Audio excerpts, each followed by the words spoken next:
नाज़रीन, TV serial इश्क तुमसे हुआ कि न्यू एपिसोड में आ गया एक धमाकेदार ट्विस्ट, जिसमें आप लोग देखेंगे कि गुल चली जाती है अमर के पास और अमर को कहती है कि मेरी तबीयत ज़्यादा ख़राब हो गई है, क्योंकि जो उसका बच्चा होता है वो उसको ज़्यादा तंग कर रहा होता है, तो और उसको सर दर्द और पेट दर्द बहुत ज़्यादा हो जाता है। तो अमर परेशान हो जाता है, कहता है कि आपको अचानक ऐसा क्या हो गया है। तो वो कहती है कि अमर उसको कहता है कि चलो हॉस्पिटल हम चलते हैं। तो गुल ज़िद करती है, मैं नहीं चलना चाहती। तो उसकी अम्मी जो होती है वो बुशरा जो, वो कहती है कि बेटा आप चली जाओ, आप नाटक क्यों कर रही हो। जैसे ही नाटक का नाम लेती है तो अमर उसको फ़ौरन कहता है अम्मी जी आप चुप ही रहो तो अच्छा है। तो उसी टाइम ही बुशरा कहती है कि आप बीबी के गुलाम बन गए हो, अब माँ को थोड़ी याद करोगे। तो अमर गुस्से से बोलता है तो आप कुछ भी बोल लो, पर जो है उसकी तबीयत ख़राब है गुल की, मैं उसको हॉस्पिटल ले जाऊंगा। ये बातें कहकर फ़ौरन ही उसको हॉस्पिटल के लिए ले जाता है। जैसे ही ले जाता है तो गुल कहती है मेरे बच्चे को भी साथ ले जाओ, मैं पीछे नहीं छोड़ना चाहती।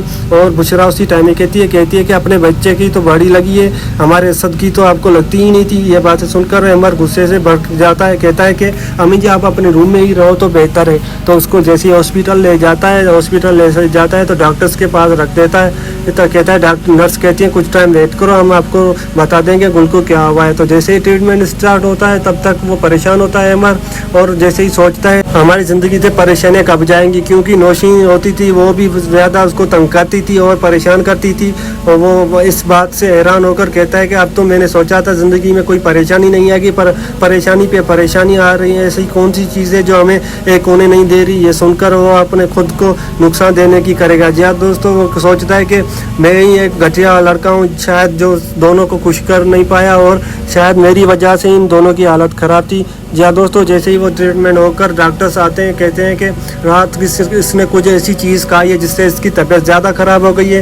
ये सुनकर अहमद परेशान हो जाता है, कहता है कि डॉक्टर ऐसा तो कुछ इसने खाया नहीं। तो वो उसी टाइम ही चला जाता है रूम में और गुल से पूछता है आपने रात क्या खाया था। तो उसी टाइम वो कहती है कि मुझे मम्मी ने जो दी थी चाय, तो मैं वो चाय पी थी। तो उसी टाइम अहमद परेशान हो जाता है, अम्मी तो ऐसा कुछ कर नहीं सकती गुल के साथ। तो वो सोचों में परेशान हो जाता है और जैसे ही ट्रीटमेंट करके घर चला जाता है। जैसे ही घर रूम में बैठाता है तो उसकी बुशरा होती है वो चली आती है। तो बुशरा पहुंचती है तो कैसी है तबीयत आपकी गुल। तो उसी टाइम वो कहती है कि मेरी तबीयत तो ठीक है, अब बेहतर हूँ, फील कर रही हूँ। तो अमर अपनी माँ से पूछता है, कहता है कि मुझे आपसे अकेले में बात करनी है। तो उसको साइड पे ले जाता है, कहता है कि आपने चाय दी थी ना रात को गुल को। जी हाँ दोस्तों, कहता है तो फिर बुशरा कहती है जी हाँ मैंने दी थी। तो उसी टाइम अमर कहता है आपने क्या मिला के दिया था इस चाय में। तो बुशरा नाटक करने लग जाती है, कहती है कि क्या मैं इसको मतलब मारने की करूँगी, मुझ में शर्म नहीं है, या मैं अपनी जो है नूह को मारूंगी। जी हाँ दोस्तों, जैसे ही वो कहकर उसी टाइम में अमर कहता है बस कोई बात नहीं, मैं आइंदा आपको कुछ नहीं कहने वाला। क्या सामने आ पाएगा सबूत बुशरा का, कमेंट में ज़रूर बताइएगा। तब तक मिलते हैं नेक्स्ट वीडियो में। अल्लाह हाफिज़।